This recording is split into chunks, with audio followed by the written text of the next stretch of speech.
Đây là hình ảnh bạn có thể bắt gặp ở bất kỳ thư viện thân thiện nào được hỗ trợ bởi Room to Read. Tuy vậy, hình ảnh này lại đến từ một thư viện được thiết lập hoàn toàn bằng nguồn lực của trường tiểu học Bình Chánh với sự hỗ trợ của Phòng Giáo dục và Đào tạo huyện Bến Lức và Sở Giáo dục và Đào tạo tỉnh Long An. Từ năm 2012 đến nay, trên cả nước đã có 11 tỉnh thành nhân rộng thư viện, bao gồm Hà Tĩnh, Bắc Giang, Thái Nguyên, Tuyên Quang, Bình Định, Đắk Lắk, Long An, Vĩnh Long, Tiền Giang, Trà Vinh và Cần Thơ. Nhận thấy hiệu quả rõ rệt của mô hình thư viện thân thiện, ngành giáo dục các tỉnh đã tự nhân rộng những thư viện giống như của Room to Read bằng nguồn lực địa phương. Trong khi tổng số thư viện Room to Read đã thiết lập là 1.242 thư viện. Theo báo cáo của Sở Giáo dục và Đào tạo các tỉnh, tổng số thư viện nhân rộng là 443. Việc nhân rộng thư viện được triển khai ở các mức độ khác nhau, áp dụng toàn bộ mô hình, áp dụng phần bài trí thư viện và áp dụng tiết đọc thư viện. Số lượng thư viện nhân rộng tại các tỉnh tăng theo từng năm. Kết quả này chứng tỏ tính khả thi của việc nhân rộng thư viện thân thiện. Tỉnh Long An là một ví dụ về việc nhân rộng thư viện thành công. Long An hiện có 112 thư viện được thiết lập bởi Room to Read.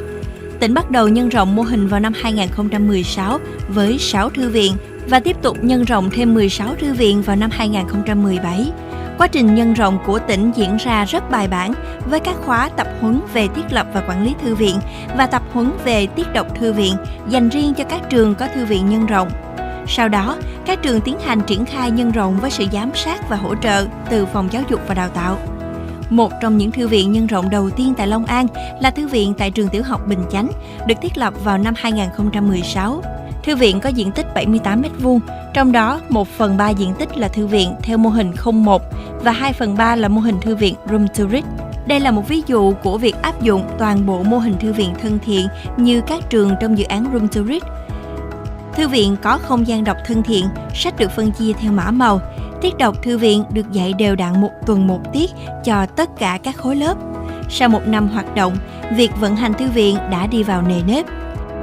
Để vận hành và quản lý thư viện đạt hiệu quả thì tôi đã được tập huấn trong 3 ngày do sở tổ chức với rất là nhiều nội dung để nhằm giúp cho cán bộ thư viện có được một cái kiến thức cơ bản. Cái quá trình thiết lập thư viện thì nó rất là nhiều khâu, nhất là cái khâu mình lập trình làm sao cho nó đẹp, bắt mắt và nó phải đòi hỏi một cái kinh phí. Cái kinh phí này là do cái trường nhân rộng nên mình phải tự lực cánh sinh. Nói về cái tiết kiệm cho cái hoạt động nó diễn ra hiệu quả, buộc cái người ít tiền thì phải suy nghĩ nhiều.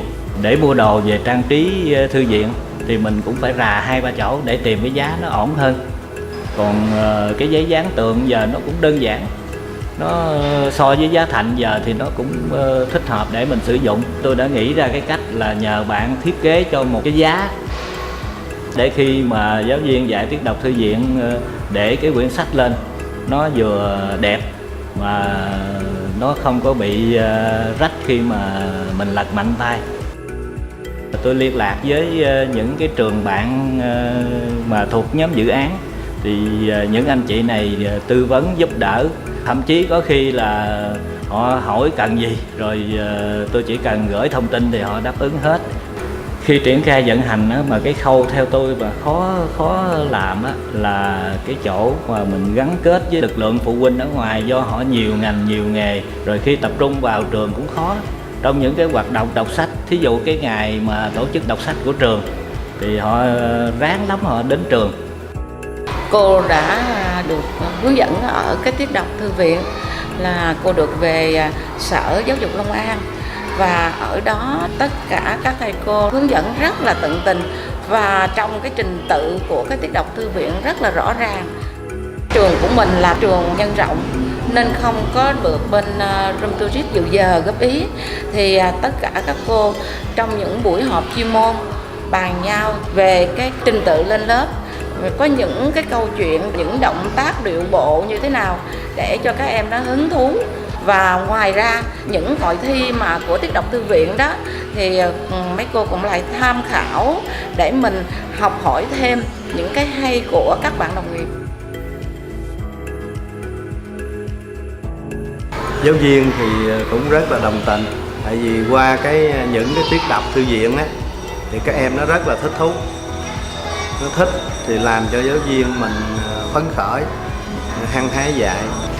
Cái yếu tố mà quan trọng nhất để thành công cái thư viện là thứ nhất là cái sự quyết tâm, thứ hai là cái sự đoàn kết tốt của cái nội bộ, cái thứ ba là mình tuyên truyền để được sự đồng tình của phụ huynh. Thư viện của trường tiểu học Bình Chánh cho thấy việc nhân rộng mô hình là rất khả thi khi có sự hướng dẫn cụ thể từ Sở Giáo dục và Đào tạo, cùng với tinh thần quyết tâm của nhà trường. Bên cạnh đó, việc chuyển giao kỹ thuật từ Room to Read cho đội giảng viên cốt cán cấp tỉnh cũng là một yếu tố quan trọng để việc nhân rộng thuận lợi và khả thi. Room to Read tin rằng chất lượng thư viện nhân rộng sẽ ngày được đảm bảo và duy trì.